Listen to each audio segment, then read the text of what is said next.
Greetings and welcome to this edition of Positronic Hypersonic. I'm Barry P. Cook, and I'm here to talk to you about the season 4 premiere of Star Trek Lower Decks. It was a 2-episode premiere, and the first episode was called Tuvix, spelled Twovix.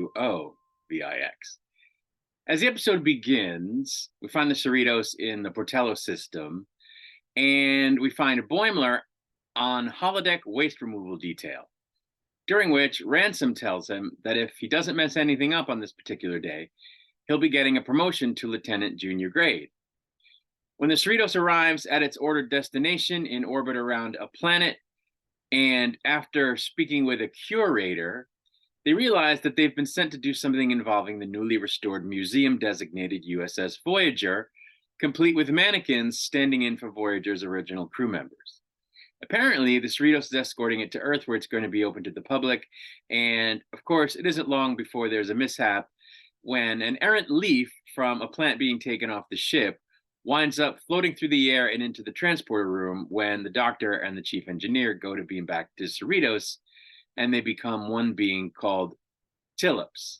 But, it's okay because the captain says she'll just look at the logs of when the same thing happened on Voyager and just do whatever Janeway did, which no one but Mariner seems to remember was killing Tuvix, spelled Tuvix. Speaking of Mariner, after she accidentally opens a panel on the bridge of Voyager, a macrovirus, which was somehow back there, comes out and attacks BOIMLER before replicating itself, at which point Ransom orders BOIMLER not to let it leave the bridge, but he fails to do that.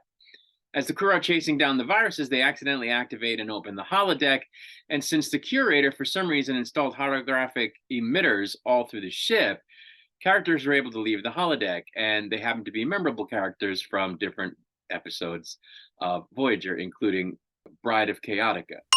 In the chaos, one of the viruses lands on models of the 2 iguana-type things that Janeway and Paris turned into in that one episode where they went really, really fast into the future. The captain figures out what Janeway did to Tuvix and decides that she doesn't want to do that, so Shax suggests that they just take him to Earth since they're not stuck in the Delta Quadrant and get him some help, which, wasn't an option for Janeway. Tillips also looks up what Janeway did and decides to go on the offensive to keep from being killed. Meanwhile, a rogue Borg nanite that was somehow still left on Voyager assimilates the virus and also causes the holodeck characters to replicate. Tillips gets a hold of a leaf from the plant and merges the bird doctor character with the captain, and then proceeds to go about the ship trying to merge other crew members, one of which gets merged with one of the beluga whales on the ship. Mariner gets stuck to the wall with virus slime, and BOIMLER tries to free her, but she says she doesn't want him to do that. She just wants him to go and save the ship so he can get his promotion, which she knew about in advance, but didn't want to let him know about so that he'd be surprised. The new Vulcan crew member on loan from the Vulcan Council uses the transporter to put all the merged crew members in the brig, but she manages in the process to merge them all into one giant, very gross thing. While that's happening, the holodeck characters take over the bridge with the help of one of the iguana models. Tendi and the new Vulcan crew member then realize that since this new creature isn't really a sentient being and is more just a blob, they can ethically separate it back into its original people by identifying their personality traits and genetic codes. Rutherford and BOIMLER managed to fix the problem plaguing Voyager by adding some of Neelix's cheese, or Neelix cheese, which is, I guess, from an episode of Voyager, to the ship's systems, and it gums up the works and shuts off the holograms. Mariner, BOIMLER, and Tendi all get promoted to lieutenant junior grade, but I guess, the hell with Rutherford, because he doesn't get a promotion. Mariner doesn't appreciate her promotion because she feels like now she's no longer a lower deck, which she took pride in being, but BOIMLER assures her that they all still are lower decks because they're still going to get sort of crap duty as, junior grade lieutenants. Elsewhere, on a Klingon bird of prey, Klingons are Klingoning as their ship comes across an unidentified shuttle, which manages to disable and destroy their ship, which is where the episode ends. And surprisingly, there were no cameos in this episode where it was ripe for cameos. But anyway, the second episode was called I Have No Bones, Yet I Must Flee. This episode starts out on a Romulan ship where 2 officers plot to betray the captain with different plans, but neither of their plans are put into motion because the whole thing is interrupted by the same ship that destroyed the Klingon bird of prey, which soon makes short work of the Romulan ship. On the Cerritos, Shax and Ransom are exercising in the same way that Troy and Crusher did in that one episode of TNG, as Mariner overhears them talking about her in a way that seems to her to be a little conspiratorial, which causes her to plan to get herself demoted on purpose so that she's in control of when it happens, because she seems to think that it's inevitable. In the interim, she, Boimler, and Tendi are moving into different crew quarters, and Boimler's has a window right on the nacelle light. Mariner, who starts doing everything she possibly can to piss off Ransom to get herself demoted back to ensign, and a new officer are ordered to rescue some humans from a menagerie who are accidentally acquired by it. In the process, they come across a creature called a moopsie. Back in Cerritos, Rutherford's trying to do all he can to earn himself a promotion to lieutenant junior grade in short order, which is not really working because he's being outshined by a new ensign who institutes a number of new fixes and protocols that improve things on the ship before he can get around to it. And one of those improvements makes the nacelle light that Boimler has to deal with glow even brighter.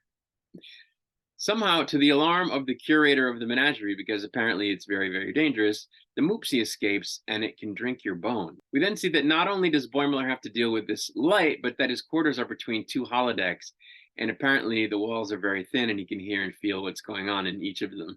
Back in the menagerie, Ransom accuses Mariner of letting out the moopsie as part of her plan to get herself demoted, but she denies it, and then they have it out before coming to an accord, during which Mariner is forced to question why she always tries to get herself demoted whenever she's promoted, after which the moopsie manages to get into the room they were hiding in and suck the bones right out of the curator. Mariner, Ransom, and the new guy escape the room, trapping the moopsie in there, but apparently the back of that room was the control center of the entire station, which it immediately, inadvertently starts hurling towards the planet's surface. While all this was happening, Boimler relocated himself to a Jeffries tube as his new quarters. Back in the menagerie, Ransom makes Mariner hit him in the face repeatedly until a bunch of his teeth fall out, so that he can use them to guide the moopsie back into an enclosure. On the Cerritos, to Rutherford's horror, the new guy gets promoted in his place, and he's crestfallen, but Tendi pulls rank and orders him to chill out because they still get to hang out and be friends, even though she's a lieutenant and he's not. At which point he discloses that he'd been offered promotions before but turned them down, so Tendi just asks his boss in engineering if he can just have his promotion, at which point he's granted it. It turns out that the humans that the crew had been sent to the menagerie to retrieve deliberately let the moopsie out because they wanted it to kill the curator so they could take over the menagerie, and the crew decides to leave them there until someone else can pick them up as a punishment. Ransom, meanwhile, gets a new set of teeth, and he and Mariner talk about how he's just not going to let her self-sabotage anymore, with which she finally seems to be okay. With Rutherford now promoted, he gets posted to quarters with Boimler, so they get a new room, but it also seems to have the crazy nacelle light next to it, so Rutherford has to show Boimler how to adjust the window brightness so that it won't affect them. And that's how the episode ended.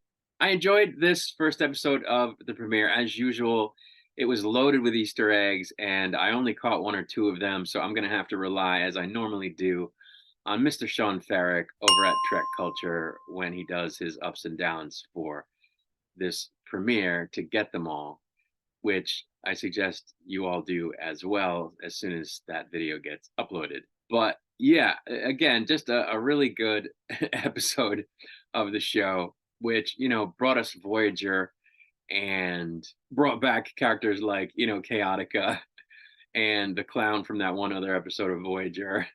And I like the new Vulcan crew member that's on loan from Vulcan.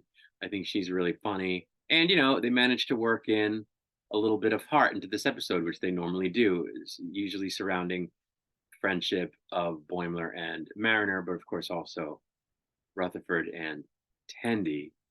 So I just liked all of it. It was really, really good. And they introduced a mystery that apparently is going to be solved somewhere along their season, because we don't know, of course, who destroyed the Klingon ship or why. Didn't like this episode. I have no bones, yet I must flee. Quite as much as Tuvix, but I did enjoy it because it's always, wacky, and there's always a ton of Easter eggs.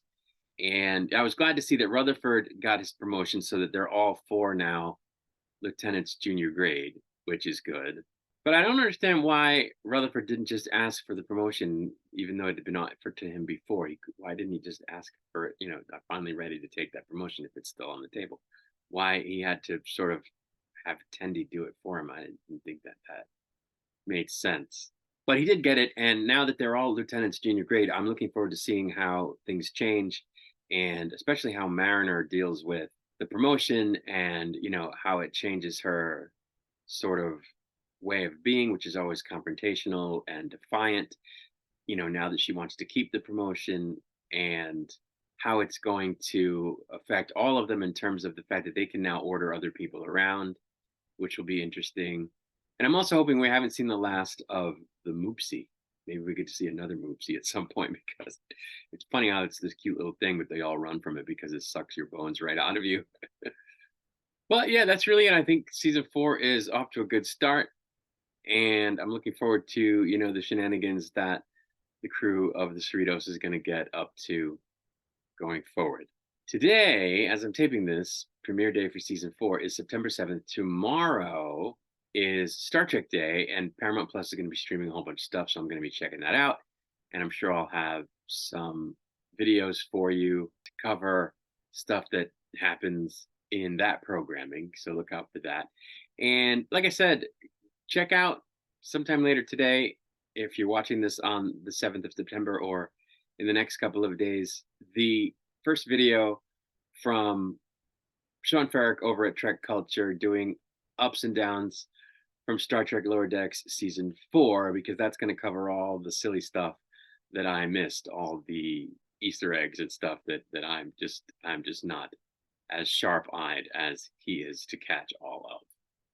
That made sense in English. Anyway, I'm going to get out of here. I'll be back with more content soon. Until I return, I wish you peace and long life.